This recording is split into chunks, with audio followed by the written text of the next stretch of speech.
김영철 방남 2박 3일 동안 25일부터 27일까지 2박 3일간 방남하고 돌아갔는데 워낙 이 깜깜이 행보였잖아요. 호텔 안에만 뭐 사실상 뭐 거기에 계속 있다 보니까 어떻게 지내는지가 알려지지 않아서 몹시 궁금했는데 그동안 알려지지 않았던 뒷얘기가 하나하나 쏙쏙 전해지고 있는 것 같습니다. 먼저 그 김영철이 워커힐 호텔에서 머물렀는데 이게 뭐 문건이 하나 공개가 된 모양이네요. 노은지 기자? 그렇습니다. 좀 비밀 일정이었고 워낙 깜깜이로 움직였는데 호텔 직원들은 이걸 일일이 기록하다 보니까 호텔 문건, 호텔에서 정리한 문건이 발견되면서 김영철 일행의 어떤 동선도 드러났는데요. 네. 지금 빨간 글씨를 한번 좀 자세히 봐주시면 뭐 새벽에도 국정원 관계자, 뭐 그리고 일단 이제 16층 라운지를 행사 관계자들이 계속 사용했다 이런 식으로 나오는데 15층부터 17층까지 통째로 비워서 사용했다. 이건 저희가 전해드렸잖아요. 그러니까 이제 폐회식 이후에 자정을 넘겨서 숙소로 돌아왔는데 그 이후에도 새벽까지 16층을 활용을 했다. 이런 얘기고요. 그리고 이제 보면 한 가지 조금 흥미로운 게 호텔 룸 안에서 흡연을 했다라는 얘기가 나옵니다. 지금 보시면은요. 새벽에도 국정원 관계자와 함께 흡연하심 이렇게 적혀 있는데 호텔 직원이 어떤 김영철 일행의 어떤 행동을 메모를 해놓은 건데요. 패밀리 룸을 사용했고 거기서 흡연을 했다 이런 얘기입니다. 새벽까지 우리 측 관계자들과 만났고 대화도 나눴고 그리고 흡연을 했다 이런 것까지 기록이 돼 있었습니다. 엄밀히 말하면 호텔은 다 금연구역입니다. 근데 이제 김영철은 자유롭게 담배를 피웠던 모양이죠. 근데 이게 흥미로운 것이요. 김영철 숙소는 워커힐 호텔 17층이었고요. 그 16층은 통일부 당국자들이 16층을 썼는데 16층 패밀리룸에서 김영철이 담배를 피웠다는 거니까 16층, 17층을 뭐 자유롭게 김영철이 뭐 드나들었다 이렇게 봐도 될 것 같고요. 근데 저는 뭐 이 김영철이 담배를 피운 것 이 사실 자체를 저는 전하고 싶은 것이 아니라 그 담배를 피웠다는 것 속에 담겨져 있는 좀 의미가 있을 것 같거든요, 신 부장. 네. 남자들 김영철이 뭐 끼견가인지는 제가 잘 모르겠습니다만 이 뭔가 좀 스트레스 받고 뭔가 좀 안 풀릴 때 담배 피잖아요. 네. 김영철 여러 가지 면에서 아마 굉장히 긴장되고 좀 답답했을 것 같아요. 왜냐? 첫 번째는 이런 겁니다. 김정은이 김영철을 내려보내면서 주문한 것이 있을 거 아니에요. 네. 2박 3일 동안 임자가 가서 이런 거 좀 해와. 미션이 있었겠죠? 그렇죠. 예. 그 중에 1번이 뭐겠습니까? 제재 좀 풀고 아하. 어떻게든 남한 돈 좀 얻어올 수 있는 방안을 좀 마련해와 이러지 않겠어요? 예. 근데 우리 측은 얘기했을 거 아닙니까? 안 됩니다.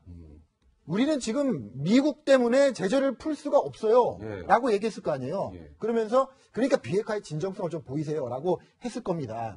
그런 대화 속에서 김영철이 야 이거 이러다가 아무것도 못 얻어서 가면 나 이거 죽을 수도 있겠다. 이런 생각을 했을 수가 있고요. 그리고 기본적으로 북한의 대남 담당 일꾼이 남한에 내려와서 오랜 시간 있다 간다는 건요. 목숨을 거는 일이에요. 목숨을 거는 일입니까? 그렇습니다. 왜냐하면 고래로 남한에 와서 이렇게 얼굴을 노출시키고 하고 간 사람들이 많이 죽었어요. 실제로 누가 죽었어요? 맞습니다. 장성택의 경우에도 그 죄목 중에 보면 경제 시찰단으로 서울에 가서 남조선 당국자들하고 낄낄대면서 술 마시고 놀았다 이런 대목이 있습니다. 실제로 북한이 내려오면 우리 국정원에서 어떻게든 이 남한의 냄새, 남한의 기분을 느끼게 해주려고 해요. 그래서 마음을 좀 돌리게 하려고. 술도 좀 마시게 하고 막 이런 식으로. 룸사롱에 데려가서 막 양주를 막 먹이고 하죠. 최승철이란 통전부 부부장도 그랬습니다. 그래서 둘 다 죽었어요. 최승철 같은 경우는 김대중 노무현 정부 때 대남 일꾼 하다가 이명박 정부 들어서 죽습니다. 바로 그 죄목 중에 하나가 남한에 내려가서 남한 당국자들하고 술 먹고 놀면서 자기의 본분을 잃었다. 이렇게 됐습니다. 그러니까 김영철의 어떤 초조함이 담배로 나타났다 이렇게 해석해 볼 수도 있을 것 같은데요. 자, 워커힐 호텔에서 김영철이 일행이 2박 3일 동안 묵었는데 이 방을 17층만 뭐 빌린 게 아니라 그 뭐 최고급 방까지 같이 빌렸다면서요, 당시에? 예, 일단 별관으로 있는 그러니까 바로 뒤에 언덕에 있는 아차산 언덕에 있는 초호화 별관까지 같이 빌렸던 건데요. 예, 그때 당시 지금 보면은 비용이 계산돼 있지만 1,815만 원짜리의 그런 초호화 그런 별관이라고 볼 수 있습니다. 여기서 뭐 인기 유명 연예인이었던 김희선 씨도 여기서 결혼한 것으로 해서 유명했었고요. 그랬군요. 근데 이제 이 하루를 여기는 예약을 했는데 중복으로 이제 본관에 있잖아요. 17층 전체를 똑같이 예약을 다 전체 그 방을 17층의 전체 방을 예약을 한 겁니다. 네네. 그래서 총 계산을 해보니까 약 4,500만 원. 그러니까 둘이 더하면 한 6,315만 원을 이 일행들이 오는 그 숙소에다가 모두 다 투자를 한 거죠. 예. 근데 저는 이 대목에서 궁금한 것이 25일 날은 지금 에스톤하우스를 예약을 했다는 거잖아요. 그 17층도 동시에 예약이 돼 있던 거란 말이죠. 에스톤하우스는요, 시청자 여러분, 워커 이럴 때 본관이 아니라 좀 떨어져 있는 별관에 따로 있는 방이거든. 따로 있는 방이란 말이죠. 근데 지금 26일 새벽까지도 김영철이 담배 피웠다는 거 아니겠습니까? 그러면 나와가지고 에스톤하우스 이동해서 저기서 잔 것인지 아니면 저기 에스톤하우스는 빌려만 놓고 저 17층에서 계속 숙박을 한 것인지 그건 알 수가 없습니다. 지금 현재로서는 신부장. 예. 네. 정확한 건 이제 좀 더 밝혀줘야 되겠지만요. 예. 제가 추정할 때는 17층에서 자고 16층에서 회담하고 예. 또 17층에 올라가서 좀 쉬고 16층에 내려와서 또 회담하고 그랬을 가능성이 높아요. 예. 그러니까 두 가지 정도로 추정을 할 수 있는 근거가 첫 번째는 아까도 말씀드렸지만 김영철의 입장에서는 어떻게 하든지 자기를 한국 언론에 노출시키면 안 된다는 절박한 상황이 있었을 겁니다. 네. 자칫 잘못해서 자기가 이렇게 웃고 지나가는 모습이 투숙객이든 예, 예. 아니면은 한국 언론에 잡혀서 보도가 되면 너 서울 내려가서 너 표정 좋더라? 라고 지금 올라가서 예. 잘못될 수가 있거든요. 1번. 그리고 굉장히 지금 절박한 상황에서 김영철이 내려왔다고 보기 때문에 네. 어떻게든 동선을 최소화하면서 남한 당국자들하고 예. 대화를 하면서 제재 좀 풀어줘. 예. 훈련 좀 하지 말아줘. 미국한테 얘기 좀 해줘. 예. 이런 얘기를 더 하는데 시간을 쓰려고 했을 가능성이 높죠. 예, 알겠습니다. 자, 이 이제 고위급 인사들이 잇따라 방남을 했잖아요, 시청자 여러분. 현송월 왔다 갔죠? 김여정 왔다 갔죠? 이번에 김영철 일행이 왔다 갔는데, 이게 이제 비용이 비용이 지출이 됐을 것 같은데, 그게 좀 어느 정도 이렇게 계산이 된다면서요, 노은지 기자? 일단은 예. 조금 전에도 정리를 해드렸지만 숙박을 한 호텔의 어떤 숙식비, 숙박비 같은 것들이 조금 추정이 되다 보니까 이건 어느 정도의 이제 저희 추정치입니다. 통일부에서 발표한 건 아니고요. 예. 한번 정리를 해봤는데 일단은 김여정이 워낙 이제 또 돈을 많이 좀 지출이 되는 편이지만 그래도 예. 김영철 일행도 상당히 좀 비용이 많이 들더라고요. 이렇게 나오는군요. 네, 그렇습니다. 예. 김영철 일행이 2박 3일 머무는데 한 7,189만 원 정도 저기 한 숙박비 정도 그 포함이 된 내용인데요. 그 정도 들었을 거다. 왜냐면 에스톤하우스라든지 아니면 그 워커힐 호텔에 3개 층 전체를 빌리는데 뭔가 돈이 많이 들잖아요. 그렇기 때문에 7천만 원 정도 이상이 들었을 거다. 이런 추정이 나오고요. 현송월 일행도 1박 2일 사전 점검할 때 2,700만 원이 들었었고 김여정 일행 역시 2박 3일인데 저 때는 워낙 이제 좀 에스톤하우스도 실제로 이용을 했다고 하고요. 2억 4천만 원 정도 통일부가 밝힌 내용인데 그래서 실제로 북한 고위급 인사 박람회 들어간 비용이 3억 3천만 원 정도, 저 정도가 더 넘을 수 있다 이런 추정이 나오고 있습니다. 예. 알겠습니다. 자, 어제 이제 이런 이 비용과 관련해서요. 국회에서는 대정부 질문이 있었거든요. 야당에서는 너무 이거 과잉 의전한 거 아니냐 이런 비판을 쏟아냈는데 이에 대해서 이낙연 국무총리는 이렇게 답했습니다. 듣고 오시겠습니다. 여론은 그 부분에 대해서 굉장히 들끓고 그다음에 그 스위트룸이 하루 전에 얼마인지 아십니까? 그게 무슨 돈으로 지출했습니까? 그 살인범에게. 남과 북은 이중적인 관계에 있지요. 북한은 우리에게 반국가 단체지만 또한 평화 통일을 위한 대화와 협력의 동반자인 것도 사실이지요. 그 이중적 성격을 이 의원님께서도 충분히 이해하시리라고 보고요. 그 비용은 모두 우리 땅에 떨어진 돈입니다. 북한한테 돌아간 돈은 없고요.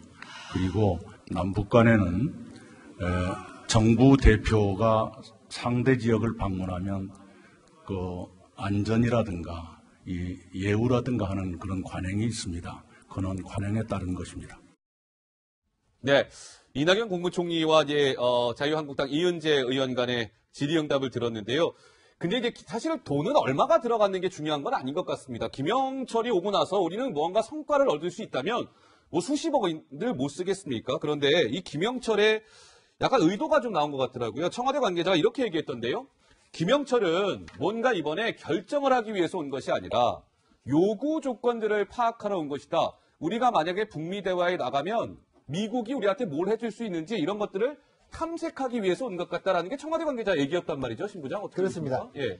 요즘에 이제 화두가 탐색적 대화라는 거죠. 탐색적 대화. 예. 북한은 미국이 앞으로 어떻게 할 건지가 궁금한 거고요. 그 패를 좀 읽어야 북한이 앞으로 어떻게 할지가 좀 판단이 서고. 네. 미국 역시 김정은이 어떻게 할 건지 좀 알아야 되겠거든요. 그래서 중매라는 얘기가 나오는 거죠. 중매. 다만 한국 정부가 중간에 서갖고 예. 북한 얘기를 들어서 미국한테 이제 전해주잖아요. 오늘 이제 트럼프 대통령하고 문재인 대통령이 통화하지 않습니까? 그렇게 해주고 또 미국 얘기를 또 우리가 들어서 예. 북한한테 해주고 하는 그런 정보의 중개자 역할을 지금 하고 있는 거죠. 우리 예. 그래서 지금 대단히 중요한 역할이죠. 그 역할을 하고 있는 건데 예. 그 역할을 하게 되는 이유는 아직 북미 간에 본격적으로 1대1 대화가 안 들어갔기 때문에 예. 그런 서로 탐색을 하는 그런 과정이죠. 어허. 그래서 김영철이 와서 2박 3일 동안 있었던 것은 예. 여러 가지 목적이 있겠지만 그 중에 하나가 미국의 의중을 우리를 통해서 파악하는 것입니다. 그렇게 읽을 수 있는 것이군요. 근데 이게 보면은 이 김영철이 이제 박람회를 하고 돌아갔는데 북한 내부적으로는 이걸 어떻게 보도하고 있고 어떤 반응을 나타내고 있는지 이것도 상당히 중요한 포인트인데요. 먼저 현송월하고 김여정이 이제 박람회를 하고 돌아갔을 때 북한 매체에서는 이런 반응들이 나왔었습니다. 그때의 목소리 듣고 오시겠습니다. 경리하는 최고령도자 동지께서는 대표단의 귀한 보고를 받으시고 만족을 표시하셨으며 3주년 관현악단 성원들로부터 공연장 분위기와 공연에 대한 반향을 보고받으시고 문재인 대통령 내비를 비롯하여 남녘 동포들이 공연을 보면서 뜨겁게 화답하고 환호하며 만족을 표시하였다니 자신께서도 기쁘다고 말씀하셨습니다. 현송월과 김여정이 왔다 갔을 때는 대대적으로 김정은까지 나서서 뭐 환영해주고 했는데 이번 김영철 박람과 관련해서는 북한이 조용한 것 같습니다. 강 기자.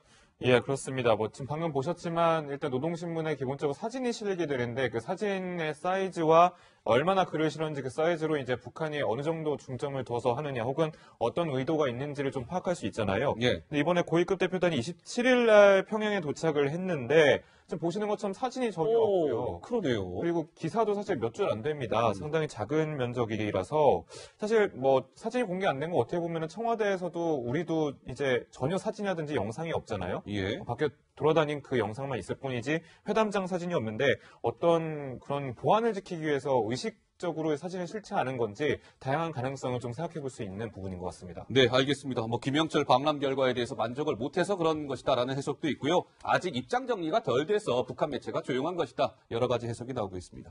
자, 이런 상황에서 북한 응원단이 이제 귀환을 했잖아요. 시청자 여러분. 얼마 안 됐습니다. 돌아간 지. 그러면 북한에 도착했으면 이제 짐 챙겨가지고 북한에 있는 집으로 가야 될 것 같은데 집에 못 가고 있다면서요? 이게 무슨 얘기예요? 네, 그렇습니다. 이제 평양 시내 뭐 양각도 혹은 이제 보통강 호텔 쪽에 단체 합숙을 하면서 이른바 물빼기 작업을 한다고 하는데 한국 생활을 하면서 뭔가 물들었던 것들을 조금 이제 떨쳐내는 작업을 한다고 합니다. 안찬일 세계 북한 연구센터 소장에게 어떤 것들이 물빼기 작업인지 좀 들어봤는데요. 그 목소리 함께 들어보시죠. 물빼기 작업 혹은 뭐 황색바람 빼기 작업, 심지어 뭐 화장술 빼기 작업이라고까지 해야죠. 왜냐하면 그 처녀들이 그렇게 많은 화장을 해본 적이 없기 때문에 그 방법도 다 빼야 되는 하나의 방법론인데 보통 한 3일에서 일주일 정도 진행이 되고 거기서 또 골로진 사람들, 그러니까 좀 잘못을 저지른 사람들은 10일까지도 남아서 사상투쟁을 하고 장소도 뭐 좀 낙후된 데보다는 양각도 호텔이나 보통강 호텔이나 그런데 모아놓고 사상투쟁을 벌립니다.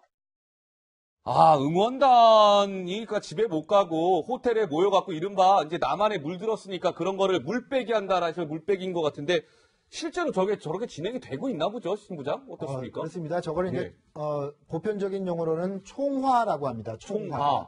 그 일이 이제 끝났기 때문에 예. 반성하고 잘못을 찾아내고 지적하고 벌 주고 상 주는 작업을 해야 되는 거죠. 그것이 사회주의인데 그래서 제가 만경봉후가 강릉에 들어올 때 말씀드리지 않았어요? 예. 지금 저 커튼을 열고 남한 세계를 웃으면서 보고 있는 저 여성들은 분명히 올라가서 화를 입게 돼 있습니다. 그게 방송이 됐기 때문에요. 예. 너 그때 강릉에 배에서 내리기도 전에 남한을 보고 웃었지. 너 그래서 남한을 동경하는 거야? 너 19일 동안 있었으니까 정말 남한에 있고 싶었겠네? 예. 이런 정도의 지적을 당하게 되는 것이죠. 그리고 그 응원단 수가 많기 때문에요. 기본적으로 전체를 감시하는 감시원이 있고요. 예. 또 그게 부족하니까 5명을 한 묶음으로 해서 예. 5명이 서로가 서로를 감시하게 만들어 놓죠. 그래서 5명, 내 친구 4명의 일거수일투족을 기록하게 되어 있습니다. 예. 그래서 올라가서 서로가 서로를 고발하는 거죠. 그런 시스템이기 때문에요. 예. 그런 과정이 굉장히 시간이 오래 걸리고 이 중에서 화를 입는 응원단이 반드시 나오게 돼 있습니다. 저런 이 물빼기 작업은 한 3, 4일간 보통 진행이 된다고 하는데요. 어떤 사람은, 응원단 중에 어떤 사람은요, 3, 4일이 아니라 뭐 한 열흘 정도, 열흘 이상 저 사상교육을 받는 경우도 있다는데, 노은지 기자, 실제로 고로 실내를 저희가 좀 준비해봤죠. 네, 이분이 실제로 10일간 교육을 받는지는 좀 확인이 필요하지만 예. 일단 이런 겁니다. 예를 들어서요. 지금 이게 북한의 이제 가짜 김정은, 호주인이 일단 가짜 김정은 분장을 해서 등장한 적이 있었잖아요. 예. 근데 그 김정은을 보고 웃는 모습입니다. 아, 웃고 있군요. 네, 사실은 이제 김정은을 어떻게 보면 모독했다 볼 수 있기 때문에 웃으면 안 되죠. 그런데 지금 저렇게 웃었을 경우에 사실은 상호 비판이라고 해서요. 저렇게 웃고 있는 사람 외 옆에 주변에서 저 웃고 있는 응원단을 포착한 동료 응원단이 올라갔을 때 이 친구가 거기서 가짜 김정은을 보고 웃었다. 혹은 미국 선수가 나왔을 때 박수를 쳤다. 이런 식으로 고발을 하면 그 사람의 잘못이 적발이 되기 때문에 뭐 보통 사람들처럼 사흘 정도에 끝나는 게 아니라 10일까지도 남아서 교육을 받아야 된다고 합니다. 그러니까 아까 어떤 그 모습 보니까요, 신부장. 네. 다른 응원단들은 전혀 웃음기가 없고요. 딱 경직된 표정으로 있는데 저 몇몇 응원단원들은 지금 웃음기가 있고 약간 장난스러운 표정을 졌단 말이죠. 저게 이제 문제가 될 수 있다는 거잖아요. 북한으로 돌아가서. 그렇죠. 예. 호주인이 김정은을 흉내냈다는 것 자체도 불경인데 그 불경을 보고서 웃었다? 저거는 정말 한 달 정도 물빼기를 당하지 않을까요? 예. 그러면은 더 큰 화를 당할 수도 있을 것 같아서 예. 정말 저런 거 보면 마음이 아픕니다. 예. 지금 이게 평양의 김정은과 서울의 우리 문재인 대통령 정치적인 이해관계를 가지고 있잖아요. 그래서 지금 평창이라는 기간을 계기로 남북이 급하게 정말 힘들게 대화를 하는 건데 예. 그 두 지도자들은 정치적 이해관계가 맞을지 모르지만 그걸 준비하고 실제로 내려와서 하는 저런 김영철을 비롯해서 저 응원단까지도요. 굉장히 큰 위험을 감수했던 거예요, 사실. 예, 힘들고요. 예. 그런 거가 바로 저런 그 사례로 나타날 수 있는 겁니다. 그렇군요. 저 응원단 지금 저렇게 사진까지 나와서 지금 이 방송을 지금 평양이 보고 있는 거거든요. 노동당의 예. 통전부에서 다 보고 스크린을 하는 건데 그렇군요. 그렇게 되니까 정말 한 달이 아니라 더 길어지지 않기를 예. 바랄 뿐이네요. 예. 근데 이 응원단과 관련해서요, 시청자 여러분들 전해지는 얘기에 따르면은 김정은이 이번에 응원단이 꽤 오랜 시간 머무르다 갔는데, 응원단 하는 거 보니까 이거 별로 마음에 안 드네? 약간 불만을 표시했다는 그런 얘기가 좀 들려지던데요? 네, 그러니까 대북 소식통에 따르면 네. 북한 내부에서도 응원단이 이번에 좀 잘 못한 것 같다 이런 식의 비판의 목소리가 나온다고 하는데 실제로 김일성을 닮았던 미남 가면 때문에 그것을 좀 지휘를 했던 응원단 관계자가 북한에서 질책을 받았다 이런 얘기도 전해지기도 했었잖아요. 예. 실제로 응원단이 뭐 이렇게 이번에 와서 여러 가지 이제 게릴라 공연도 펼치고 했는데 상당히 반응이 뜨뜻미지근했습니다. 뭐 실제로 우리 지금 응원 스타일과 너무 다르다 보니까 관심을 많이 못 받았거든요. 예. 그래서인지 김정은도 상당히 좀 불만을 가졌다는 것 같고 그 예로 좀 이제 볼 수 있을 것 같은 게 패럴림픽 이번에 이제 3월 9일부터 열리잖아요. 자기인 올림픽? 네, 예. 그런데 거기에는 응원단을 파견하지 않기로 결정한 거 보면 응원단에 대해서 좀 비판적인 여론이 있는 건 맞는 것 같습니다. 패럴림픽에 응원단 파견 안 한다고 그랬어요? 네, 파견을 하지 않기로 했어요. 그렇군요. 여러 가지 좀 해석해 볼 대목이 있는 것 같습니다. 그런데 이번에 시청자 여러분, 응원단이 왔잖아요. 응원단 숫자가 몇 명이냐면요. 229명이었거든요. 꽤 많았습니다. 근데 응원단을 이끌고 온 남성 한 명이 있었어요. 근데 이거를요, 우리 정부나 북한이나 공개를 하지 않았던 거예요. 북한에서 이 남성 한 명이 온 거와 관련해서. 근데 나름 우리 이런 대남 관계에 있어서 핵심적인 역할을 하는 인물이라고 하는데 강병규 기자가 큰 화면을 통해서 설명해 줄까요? 네. 예. 제가 준비해봤는데 그 사람 이름은 맹경일입니다. 지금 저희가 빨갛게 동그라미를 좀 처리를 했는데 바로 이 얼굴인데요. 그러니까 응원을 하러 온 건지 응원단 속에서 같이 섞여서 내려온 겁니다. 얼굴 잘 기억해 주세요. 자, 이 사람 다시 정리를 해보면 통일전선부 부부장, 그러니까 우리나라로 치면 국정원의 바로 국정원장 바로 밑에 있는 직급 정도로 보면 될 것 같습니다. 05년부터 07년 장관급 회담 북측 대표를 맡았고요. 지난 1월 고위급 회담에 참석한 바가 있어서 이름은 다들 들어보셨을 건데요. 자, 얼굴 다시 한번 보세요. 자, 그렇다면 응원단 속에 응원하러 왔는지 한번 사진 보겠습니다. 지금 여기 보면 없죠? 여기도 보면 없습니다. 그러니까 응원에 직접적으로 참여하는 사람인지 좀 의문인 건데 그럼 맹경이는 어디 있을까? 저희 카메라 쭉 다 뒤져서 찾아보니까요. 잘 보세요. 한번 보시죠. 어디에 있는지. 네. 자, 보셨습니까? 확인을 좀 못하셨더라면 다시 한번 제가 해답을 공개해드리겠습니다. 바로 이 사람입니다. 아하. 예. 이게 당시 지난 7일 날 처음 우리 남한으로 이제 건너왔을 때 숙소로 사용했던 응원단 숙소였던 인제스피디움 앞에 있었던 그런 풍경인데요. 이 사람은 이렇게 응원단 속에서 확실하게 같이 건너왔지만 우리 측도 그렇고 북측에서도 뭐 딱히 뭐 발표는 없었던 것 같습니다. 자, 그럼 이 사람은 어디로 갔을까 궁금하실 텐데 이제 이 사람의 본업 좀 설명하겠습니다. 인제에 그 맹경일이 있잖아요. 평양에는 김정이 있지 않습니까? 이렇게 인제 숙소에서 숨어서 이렇게 교신을 한 겁니다. 이제 지금 북한과 미국의 대화 혹은 남한과 북한의 대화 상황에 대해서 지금 상황을 계속 평양의 당에게 계속 보고를 한 거고 김정은도 그 얘기를 들었겠죠. 이렇게 보고하는 역할을 했을 뿐만 아니라요. 또 다른 역할이 있는데 네, 대북 소식에 따르면 이제 국정원 관계자와 남북 관계 로드맵을 그렸다는 관측도 있다. 그러니까 동계 올림픽 기간 동안 전면에 나서지 않고 이렇게 우리 측 국정원 관계자와 물밑 접촉을 해서 대화를 계속 시도했다. 이렇게 볼 수 있을 것 같습니다. 네, 그 인물은 바로 맹경일이었습니다. 통일전선부 부부장. 이번에 박람하고 돌아간 김영철이 통일전선 부장이잖아요. 그 바로 밑에 있는 사람입니다. 통일전선부 부부장급이면요. 그러니까 대남정책 북한의 2인자다 이렇게 볼 수 있는데 아니 맹경일이 우리 남한에 있었던 기간이요. 시청자 여러분 19일이었습니다. 무려. 그런데 이게 공개되지 않았던 거예요. 뒤늦게 알려준 건데 의미가 없을 수 없겠죠? 그렇습니다. 예, 두 가지 정도 의미가 있습니다. 저 사람에 대해서는. 뭐냐면 김영철이나 이성근하고는 다른 사람이에요.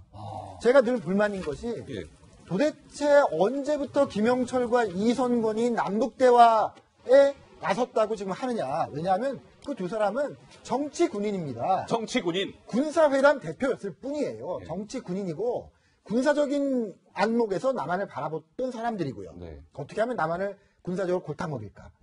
그런 사람들하고 옛날에 김양건이나 원동인 같은 정말 대남 일꾼, 남북대화에 정통한 다른 종자가 다른 사람이거든요.